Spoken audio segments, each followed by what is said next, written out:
All right, I think we'll go ahead and get started. Welcome to our third seminar in our Behavioral Health and Tobacco Dependence Treatment Seminar Series. We're so happy to have everyone with us today. My name is Emily Koyagi, and I'm a Program Manager for UK's Behavioral Health Wellness Environments for Living and Learning, otherwise known as Be Well. Today, we have the great fortune of hearing from Dr. Anne Walmsley. She will be presenting motivational interviewing and behavioral counseling for those with a mental illness, skills to enhance therapeutic engagement. Before we get started, I just wanted to mention a few things. The seminar is being recorded, so after we end today, sometime this afternoon or tomorrow, we'll make sure to get that recording on our website. So if you want to share it with any colleagues who you think might be interested, that would be great. I also wanted to mention that you can use the chat to ask questions or make comments, or you can use the virtual hand raise. We really want it to be an open and interactive conversation, so please feel free to share your thoughts and ask questions. We'd love to hear from you. The way the seminar is formatted is we'll have a 30-minute presentation followed by about 30 minutes of discussion and question and answer. And we like to just suggest that as you're listening today, you jot down a few things, your main takeaway, maybe a frustrating or challenging thing that you've experienced in dealing with this topic, or maybe something positive you've learned today, or something positive you can share from your own experiences. So if you can jot those down and then share them during our question and answer and comments time, that would be great. So that's all I have today, and I will hand it over to Dr. Walmsley. Thank you, Emily, and welcome to our webinar. We are so happy that you have joined us today to learn about motivational interviewing skills. Today, we will be talking about how effective counseling skills, especially the use of motivational interviewing, can play a role in helping your clients stop smoking. As we all know, motivation and commitment to change are components of this process, and the use of effective counseling has been shown to be more effective than the use of medication alone. The combination of counseling and medication is well known to produce better outcomes than either alone. Counseling adds significantly to the effectiveness of tobacco cessation medications, and it is important to utilize strategies that have been effective through the use of evidence-based results. And just as it has been demonstrated that counseling plays a very important role in helping people stop smoking, motivational interviewing is recognized for its effectiveness in helping people make significant behavioral changes because it's based on a relational aspect, a relational respect that takes place conversationally, which for most, if not everyone, is far more comfortable than being told that they need to change from someone that insists on the importance of that change from their perspective. So we can offer practical problem-solving counseling, including stress management, but provide a social support that changes the way in which people experience the conversation. Is it a one-way conversation with someone telling another person why and how they should change their behavior? Or is it a warm, soft conversation that respects both the strengths and the shortcomings of both parties? What's the purpose of our counseling sessions? With MI, we're not telling people what to do. We're facilitating a conversation about something they want to change or are maybe just starting to think about changing. And then for those who've already made the change, we're having a conversation about sticking to that change. The difficulty with all changes is that addiction is complicated, and it has three major components, and all three must be considered and talked about. Remember, most people don't want to damage their health. They don't want to ignore medical advice. They just feel stuck, and they're often having deep emotional connections to their health problem. Asking people to make lifestyle changes often results in people feeling overwhelmed.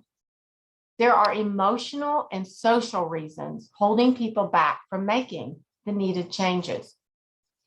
So with smoking cessation, the goals of counseling depend on the stage the client is in. So are they current smokers unwilling to stop? Or are they current smokers who are willing to make an attempt? Are they former smokers who recently stopped? The goals of counseling will be different for each of these stages of change. So what is the definition, or what is motivational interviewing? It's a collaborative, goal-oriented style of communication with particular attention to the language of change. It's designed to strengthen personal motivation for and commitment to a specific goal by eliciting and exploring the person's own reasons for change within an atmosphere of acceptance and compassion. Change for all of us is a core issue for so many life changes. We have our thoughts and we have our feelings. So which comes first? Do we have thoughts which produce our feelings, or do we have feelings that result in our thoughts? And then how do those thoughts and feelings result in our behaviors? Are our behaviors well thought out, or are they just spontaneously? So do we respond or do we react? Motivational interviewing approaches from the perspective of us joining with our clients in a sort of a dance to work with their points of resistance, which then leads to a sort of a resolution of their ambivalence. And this can lead to a progression through stages of change through conversation rather than a protocol or a set of techniques. So behavior change is best brought about in a collaborative partnership. So evocation of the client's perspective is valued over education and advice giving. The counselor must respect the autonomy of the client, and we need to desire to bring the change about under the client's control. We need to have an openness to a way of working with the client that's collaborative and honors the autonomy and self-direction of the client. She or he is our partner in this change process and is the person most responsible for the change. So there's got to be a genuine interest on our part to gather or elicit the client's perspective. Entire courses are taught on motivation. And so what exactly is ambivalence? Change involves motivation. How important is it for me to change? Am I willing? Do I want to change? Can I change? We call that self-efficacy. Am I ready to make the change? Is it a priority at this time? Or can I put it off until later? For whatever reason. Each of these elements is a separate part of the conversation with motivational interviewing. So my head or my brain talks to me about the importance of the change. And then my heart informs me of my courage to make the change. And then my gut gives me the feelings of, I can do it now. So do I have the energy to get the job done? And with every change, there are mixed reviews. So I love smoking, but I know it's bad for my health. And you could even substitute the word and. I love smoking and I know it's bad for my health. So both are true. Both make sense. Both at the same time have weight. So it's like a teeter-totter. And it's balanced on either side, waiting to see which side the weight is going to go up and which side the weight is going to go down. So this is a tipping point where we explore the client's ambivalence connected to their fears and their concerns. Through non-judgmental, friendly conversation, we help the client talk through their ambivalence. Providers typically bring several assumptions into the room: the belief that the client should want to change, that the number one reason for change is health related, and that we know why our client should change and how to help the client make those changes. In other words, if you'll just follow my recipe, all will be well. There have been so many instances where I've counseled people based on my own experiences and my own resources without understanding that the client's world in no way matched mine. So what resources and sources of support does your client have? Not you. And what have they been successful at in the past? Not what have you been successful at? Change is not easy. It's normal even for us to struggle with change and the things that hold us back. So we must respect and meaningfully and authentically recognize the autonomy of our clients and work with them on their points of resistance, which may be very different from our perceived understanding of what may be holding them back. So I like to think of it as a scavenger hunt, where we're going on with our clients and that neither of us know where the clues are hidden, but we're going together and we're going to hunt for them and we're going to discover them together. What system do you use for your counseling skills? How do you structure your thinking? OARS is a very simple way you can remember basic counseling skills that support facilitation of conversation. Open-ended questions helps ensure that your client does most of the talking. Affirmations build rapport and help your client feel understood. Reflective listening helps the client identify discrepancies in their thinking. And summarizing reinforces the commitments the client made to change. So we want to form a relationship with the client so we can move forward from the very beginning of our work with them. So Dim demonstrated a counseling skill called scaling, which I have found very helpful. You ask your client questions based on a scale from 1 to 10. And then once they choose a number, you ask why they didn't choose a number higher or lower. And it helps clarify for both the client and the counselor the reasons behind why they chose 5 instead of 6 or 5 instead of 4. It is critical to actively listen. And that doesn't mean waiting for your time to say what you want to say. You need to focus on the client's thoughts and feelings and use reflection to affirm those thoughts and feelings. Don't challenge what they say. Reflection is simple. Sounds something like this.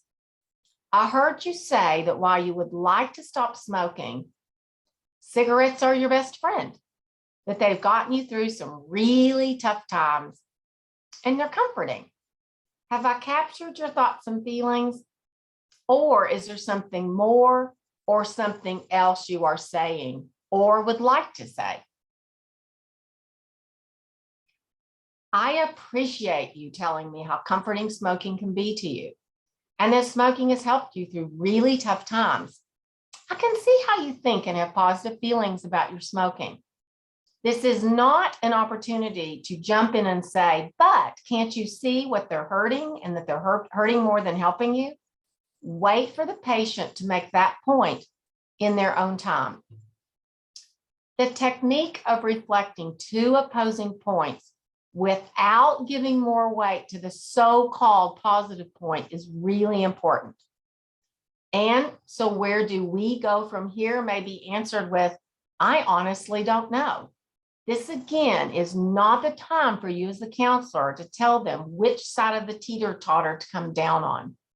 This may be the time to be silent or quiet, which sometimes is far more difficult than talking.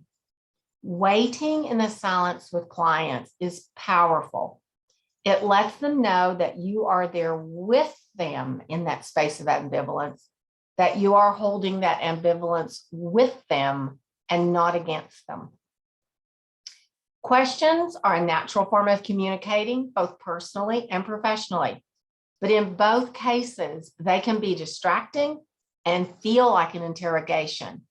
Reflection, on the other hand, requires deep, active listening. The power of active listening cannot be underestimated.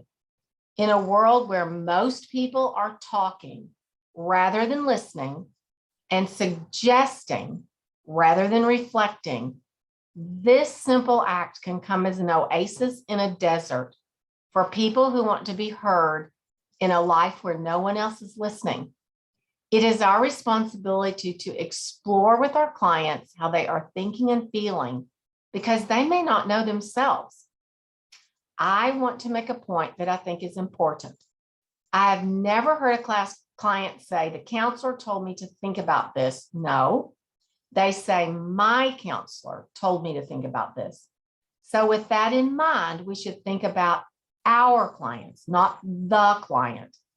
Seemingly a small shift, but important in motivational interviewing. It signifies that we are a team.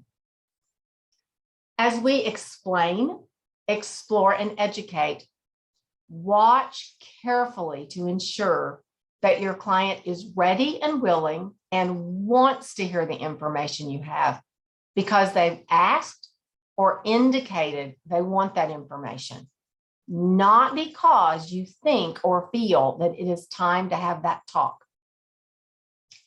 Ask them to tell a story about a time they got the job done and were proud of themselves. Tell them a story that makes it okay to talk about little successes, little steps. Let them tell you about a time when they quit for a day or maybe an hour and they felt successful. Give them space to be proud of that rather than viewing it as a failure. The quadrants of ambivalence. Good things about smoking. So the client is unsure whether these likes are possible in a non-smoking life. Not so good things about quitting. The fears, concerns, and unanswered questions about a non-smoking life. Resolve the questions about quitting and helps the client see the good transfers into the new life. This one can be very, very tricky. It takes a lot of patience and tenderness and very soft words to talk about discrepancies between what they are doing now juxtaposed with their future goals. It's essential for this conversation to be done with loving kindness and forgiveness towards self and others. You're not a bad person when you have a behavior that you label as bad or a failure considering your goals. I like to think of it more as a bump in the road, and bumps can easily be navigated. How do you know when a client signals movement in the direction of change? I can remember that I advocated for student mental health and well-being for years in nursing programs and felt a huge wall of resistance. And then one day I began my talk and I realized in that very moment that I no longer needed to argue for the need to change. Everyone in the room agreed with me that there was a need for change. And I knew that I was now in a space to start talking about how to change rather than the need to change. So you as the counselor must be ready to hear when your client is ready to change. So what does change talk sound like? Words like, what are you listening for? So preparatory change talk sounds like this. I want to change, or I wish, or I would like to change. And then change talk involving ability sounds like, I think I could change, or I think I'm able to change. Need talk sounds like this. Listen, I've got to change. So you have to be listening. We'll full back around full circle to active listening. You have to be listening to hear the change talk. You have heard the saying that the most successful influence you can have on a person is to get them to think that your ideas are their ideas. With MI, you are authentically wanting the client to make their own argument for change so that they can own it. If they are going to be successful, it must be their own argument, not yours. By using the OR skills, we build a foundation for and we strengthen change talk and commitment. So how do you respond nonverbally to show interest? I lean forward, I narrow my eyes, nod my head, tell me more, and ask very soft, probing thoughts or reflections that help give them the ability or the space to think more deeply. Do not use this moment to drive into your agenda or hit a home run, cracking out your happiness that they have finally seen the light. This is the moment that you may be tempted to start using your own language. That's a great idea. You finally get it. You're now on the right track. I don't think that's a good idea to even say you may be on the right track. A better response might be, you seem like you may be on a path that you feel comfortable with or that you feel comfortable on. And then again, wait and listen and give them space to respond. Note to self, use the client's words during this phase, not your own. Watch for their reactions to see if you are using client-based language that they are comfortable with. And if you're observant, you can tell when someone is with you or if you've lost them. If you see resistance, that the client is uncomfortable, you've likely missed cues way before this point. And you really don't want to get to the point where there's active discord, whether there's arguing, interrupting, discounting, ignoring. Anytime I ever get here, I just simply stop, apologize, and say transparently that I've missed something. And could we please go back to a space where the client is more comfortable? Anticipation prepares us for resistance. So remember that resistance is a natural part of change and it should be regarded as natural. Try to think when you're anticipating of rolling with it rather than hitting a wall.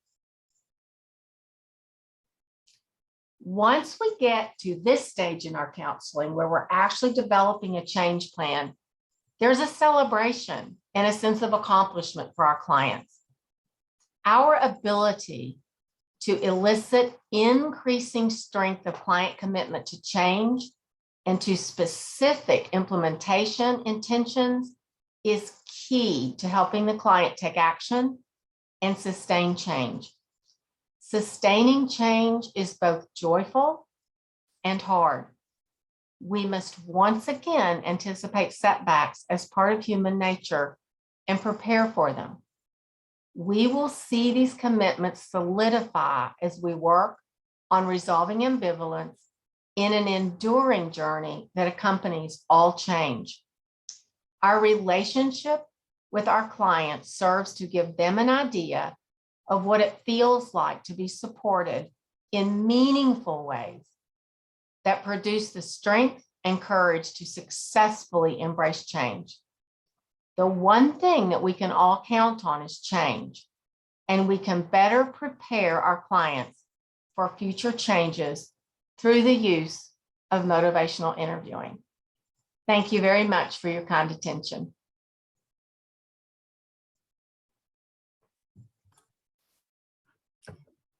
Thank you, Dr. Walmsley. That was a wonderful presentation. We're so lucky to have this resource with us today. So if you all want to ask questions, this would be a great time to do so. If you've had some experiences that you want to share or some, challenges you've faced in doing interviewing and want to ask Dr. Walmsley some questions, we'd love to hear from you. You can put it in the chat or just unmute yourself and chime in.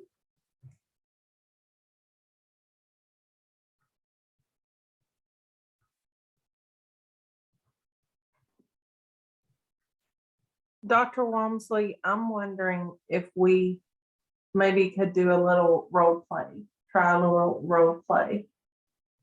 I emailed Dr. Okoli and asked him if he would be willing to do the scaling, because that is a technique that I am new to and found it to be fascinating and obviously effective.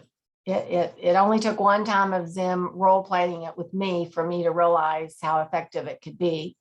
So is there anybody in the audience that would like to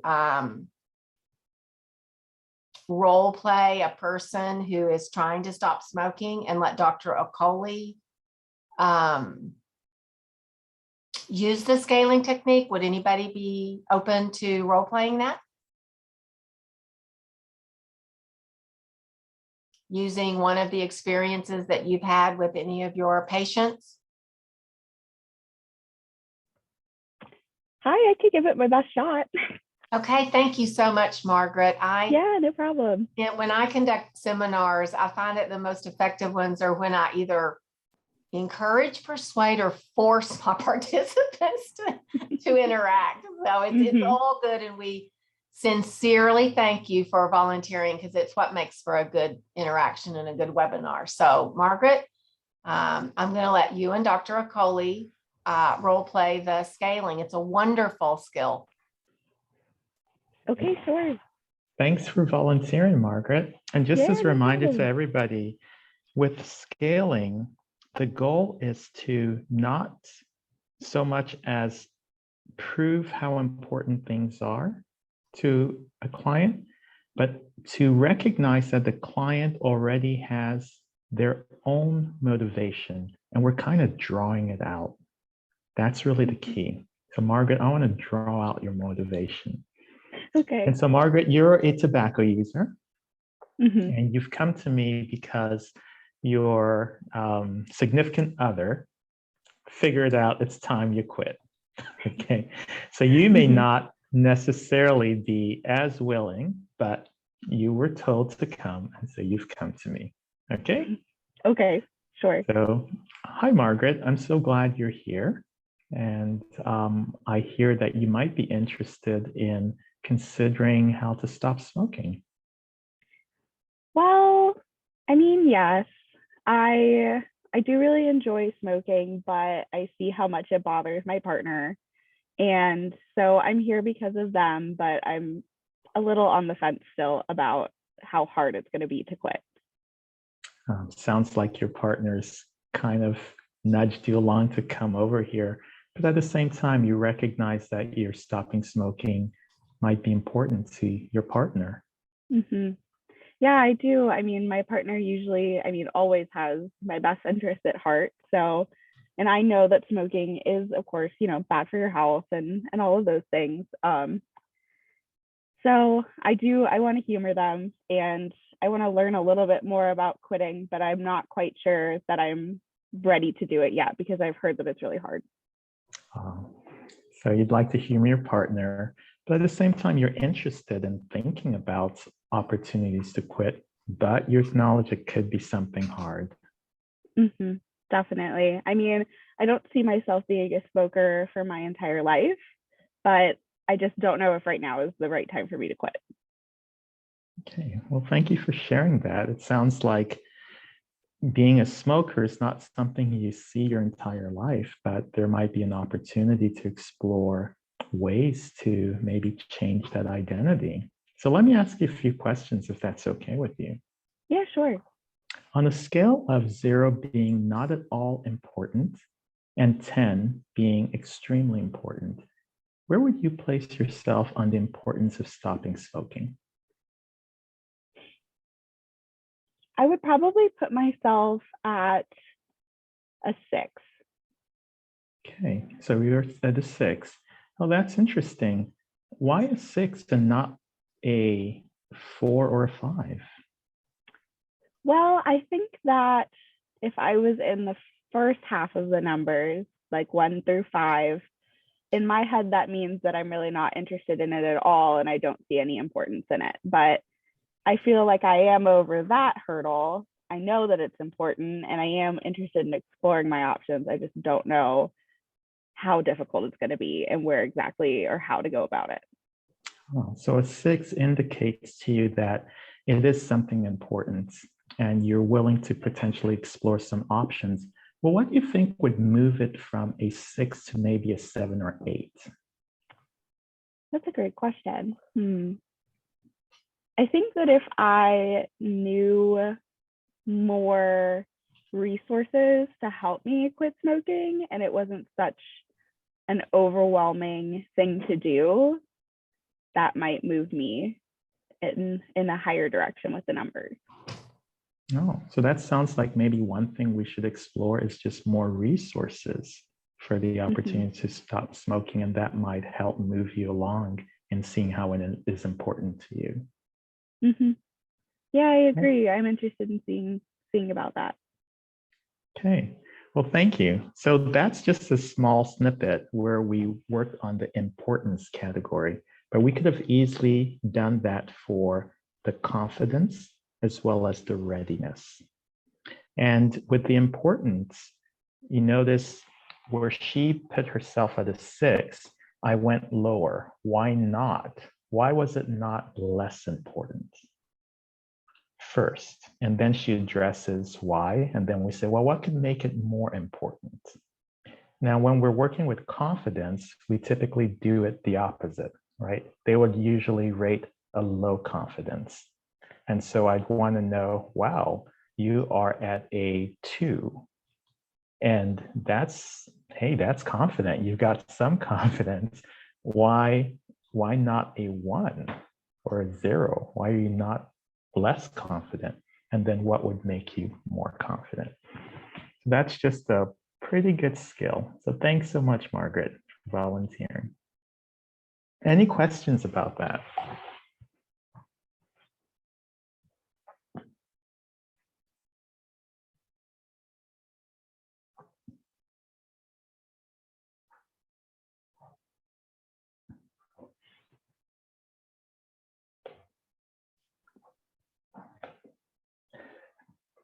One aspect I would like to add when addressing individuals who might be living with mental and behavioral health challenges, sometimes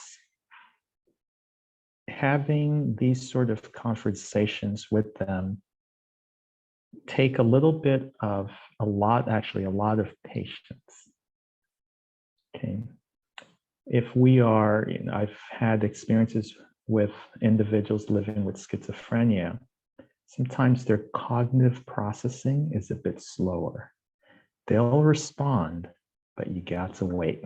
You can't, you need to avoid the temptation of filling in words for them. So you might require more time in terms of having a counseling session with these individuals. On the other side, if you have a person who might be a little bit hypomanic, they might be jumping from one topic to another. So being able to summarize effectively and reflect what they're saying, but in a way that brings the conversation back to sort of the key issue, as opposed to the many other thoughts that are going on in their mind, again, requires some skill. So whenever you're having these sessions, it may take much longer because of what you might be having to face in that particular session. So that's just an important aspect. And that's why doing interviewing or motivational interviewing with a lot of people living with mental and behavioral health challenges may take a little bit more time than those without mental and behavioral health challenges. Right. So back to you, Dr. Walmsley.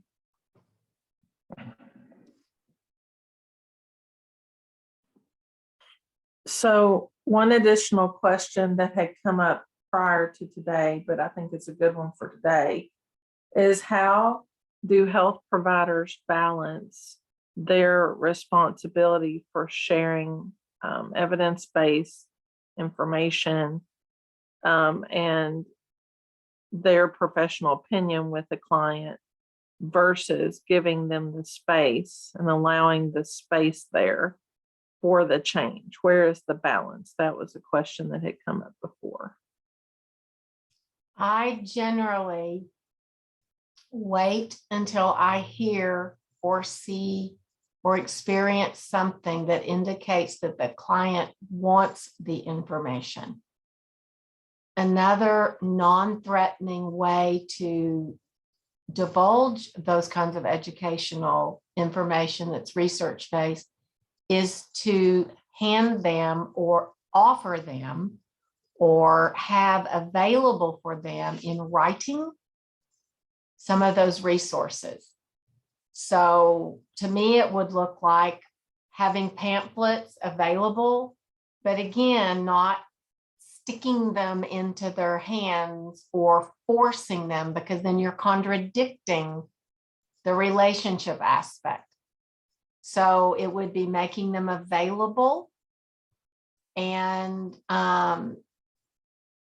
setting up housekeeping, setting up expectations, which originally when you are beginning a relationship, there's always, the orientation phase, the working phase, and the termination phase. That's true in all relationships with clients. So in the initial stages, I would make it transparent that while we are a team, I do have evidence-based information available, and that you may ask for that at any time you want. And I have it available in many different forms. However, I don't ever want you to feel like or experience that I'm pushing something on you or trying to force you to read something or have something that you are not interested in or you're not ready.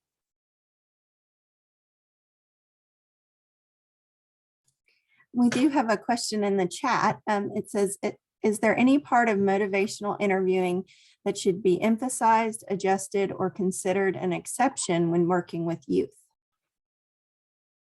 Well, I think everybody in here knows that every counselor has a duty to report any kind of threat of self-harm or harm to others.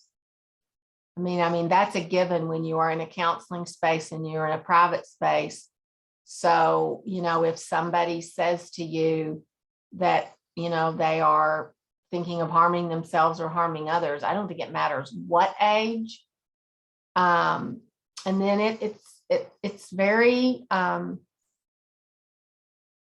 important that you are able to form a confidential relationship with a youth without impairing any legal or financial constraints that relationship has.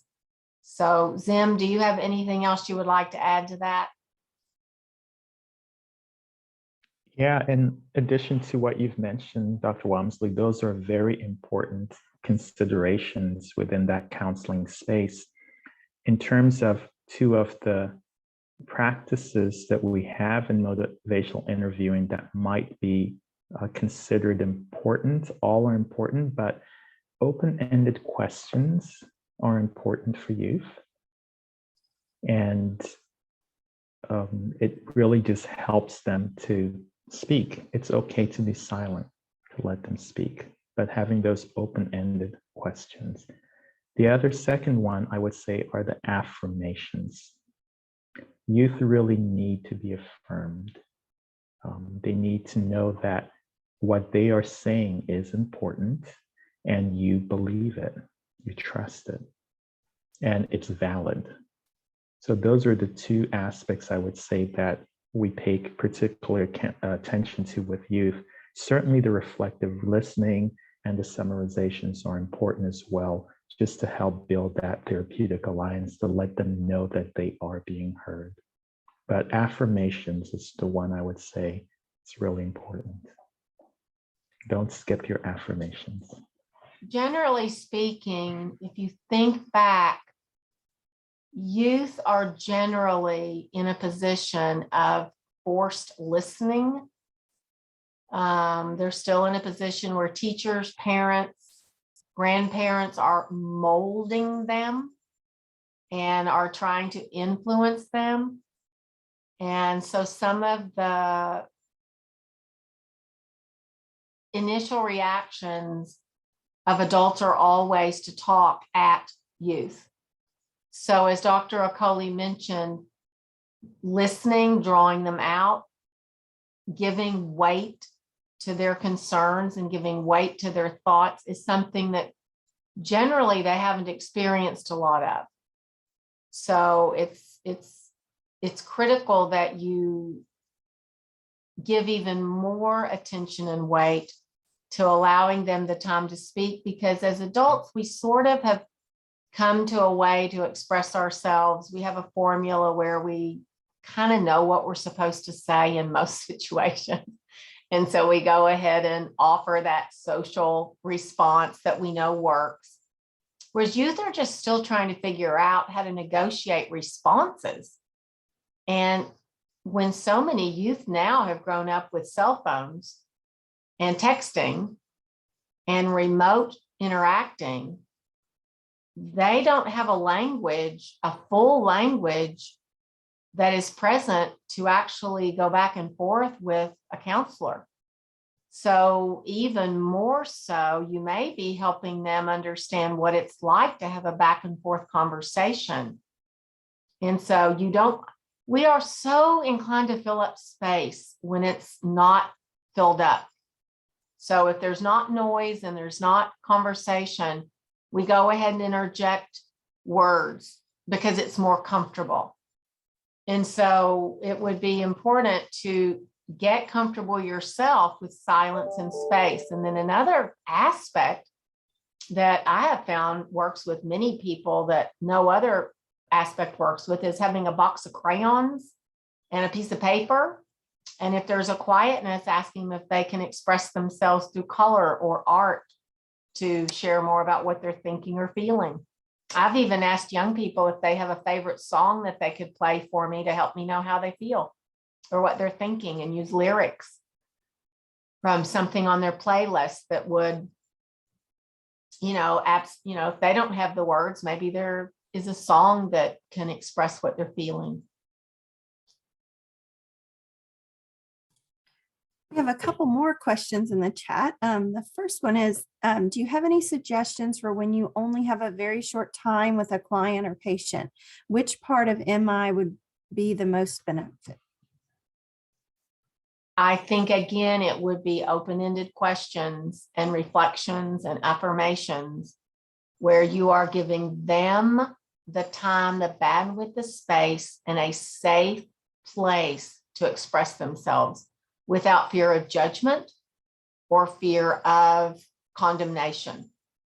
That's an incredible gift that we give to anybody on earth, when we will just listen to them and be there for them and give them time to express themselves in whatever way they are able to.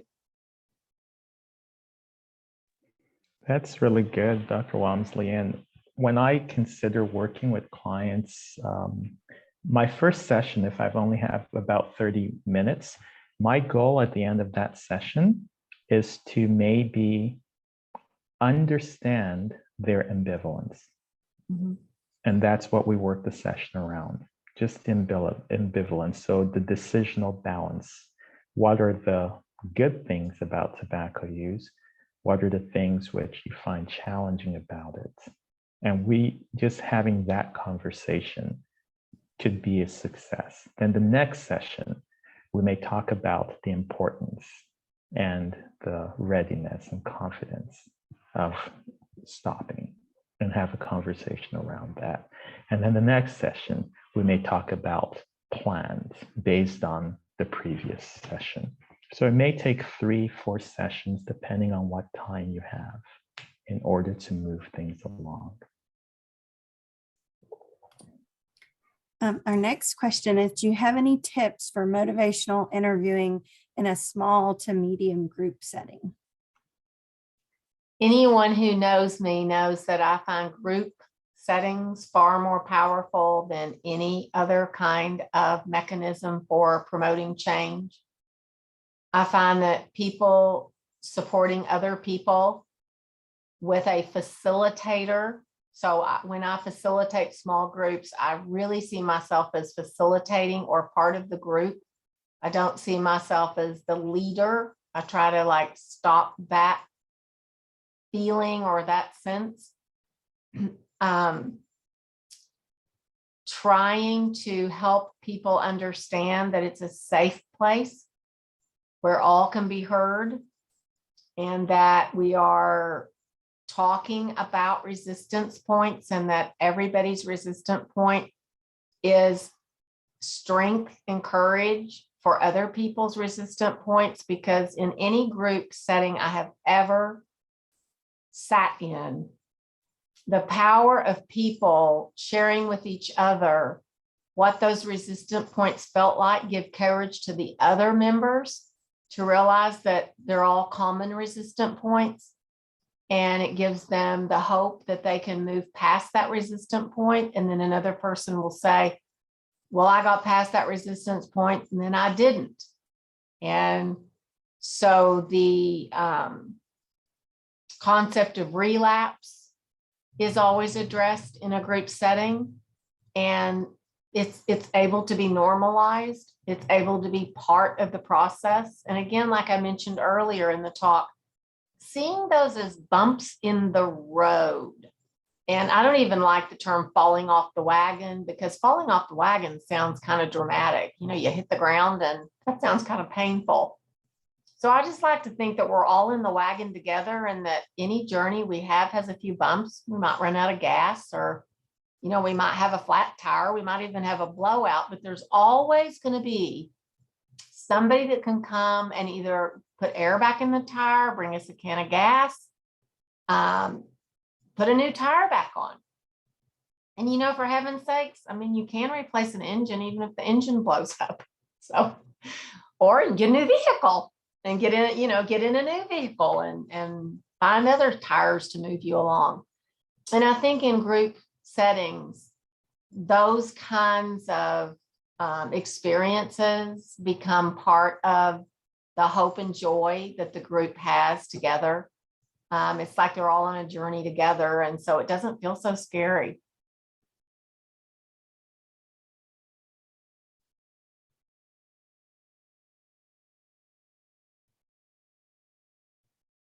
And there are some good books that you can find on group motivational interviewing. I just put in the chat a resource. It's you know, it's part of a chapter of a book, so but it's freely accessible on the web, so you can take a look at it, and that might help answer the question about medium versus larger size groups.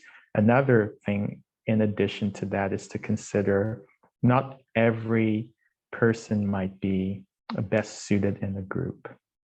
You know, some individuals may require one-on-ones, depending on the level of their mental health symptomology. They might be more disruptive. It may be less constructive having them in a group than on one-on-one. You know, I've just thought of something else, because my brain always goes yin yang or up down or sideways. If you're in a counseling session and someone just point blank asks you for information or ideas on what they could or should do, you know, go ahead and respond to that. You know, in other words, don't force motivational interviewing if that's not what the client's asking for. If the client wants some very clear direction and wants some very clear strategizing and plan, again, that's not the time to say, oh, well, that's not my job to tell you what to do. It's your job to figure it out. I mean, don't like throw out the bathwater with the baby, or throw the baby out with the bathwater.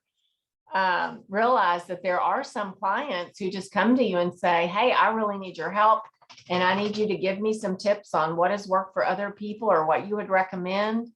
So you wouldn't like hold on to motivational interviewing so tightly that you would say, oh, well, I can't do that because this is your journey, not mine. You know, I can't give you that information. You've got to figure that out for yourself. I know where all the prizes are hidden, but I can't tell you. So that's just a little caveat, because, you know, you need to be super responsive to the needs of your own individual client, and they're all different. I think that the overall, you're never, ever wrong when you form a relationship with your client and you're in it together with them, that you see yourself this way, not top up and their bottom, that you're not sending information down to them, that you're sending information across.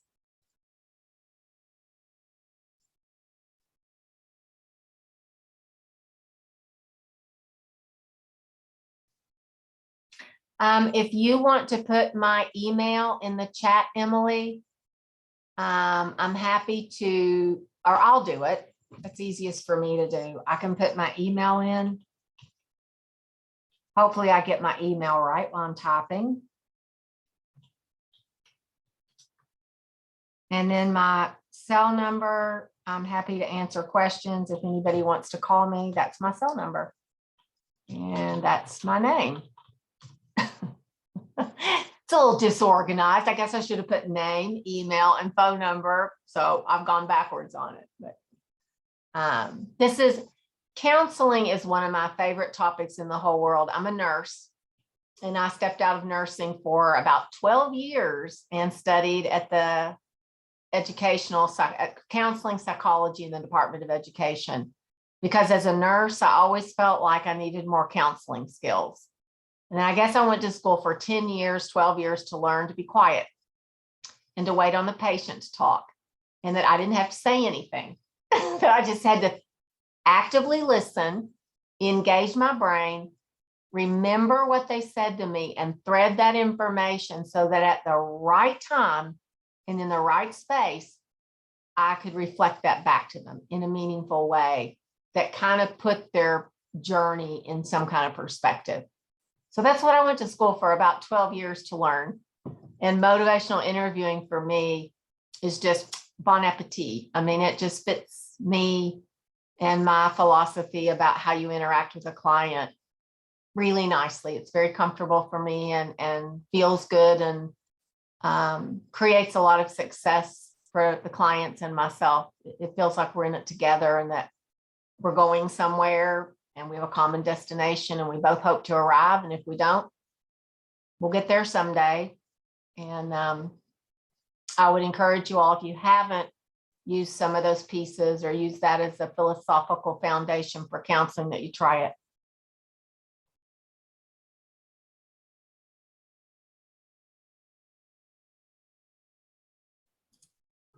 That's a great segue to maybe a quick plug. We just recently completed a project where some of you may have been assisting us in it, but we have developed simulated animated scenarios of how to use MI principles within the context of tobacco treatment with an initial visit for individuals living with mental and behavioral health challenges. And one of them, they are a diverse group of individuals, the different mental health diagnoses, but also diverse in terms of culture and diverse in terms of age. So we have one scenario of a youth who uses Juuls, and he has attention deficit hyperactivity disorder. And so how do you engage him in tobacco cessation? So those are available on our website, or will be available on our website pretty soon. We just got our study published yesterday, so now we're able to share that. Yes, we had to finish that evaluative component, so they're not quite on the website, but they will be, and we're excited to share those with you when that happens.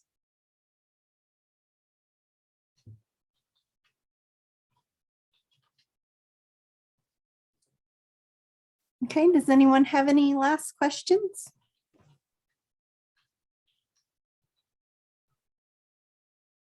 Try to give some silence, I've learned.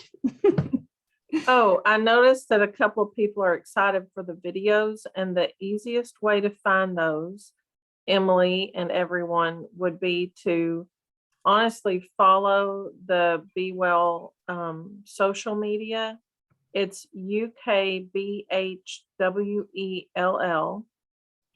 UKBHWELL, and that's the same across all the platforms, which is Instagram, Facebook, and Twitter. And any new resource we will promote there. Also, we have on our homepage, our website, which is www.uky.edu/BHWELL. And I think Emily's putting those in the chat. Maybe I see you, or maybe not, but I will. Though on our home slider, our new resources are often there. So I'll put those in the chat for everybody. Oh, Emily. I'm did. putting them in. I'm sorry. I Oh, had thank something you. else that I was going to put in Okay, there. thank So I had to do a quick Thank you. Thank copy and you. paste. I'm going to put this in the chat, but I also will follow up with an email. Once we have the recording up on the website, I'll email all of you all just in case you want to share it with someone. But we also would love to hear your feedback. So I put a link in the chat now for feedback for this presentation, but I'll also email that out to you. But I just thought I would drop it here in case that was easier. So thank you guys for being with us today. It was a great conversation and a wonderful presentation from Dr. Walmsley. We just really appreciate you all being a part of the conversation and all the work that you're doing in the communities. We're so grateful for you. So thank you for being with us. And we will see you at the next seminar, which is, is it April? Let me look really quick. I don't want to give the wrong date. I believe it's April 22nd, but let me just see. Oh, April 20th. We will hear from Dr. Lavoria Williams, who will present pharmacotherapy considerations for tobacco cessation, special considerations with neuroleptics. And so that will be a great conversation too, that we can all learn from. So thank you again for being here. Thank you all. Thank you very much for attending.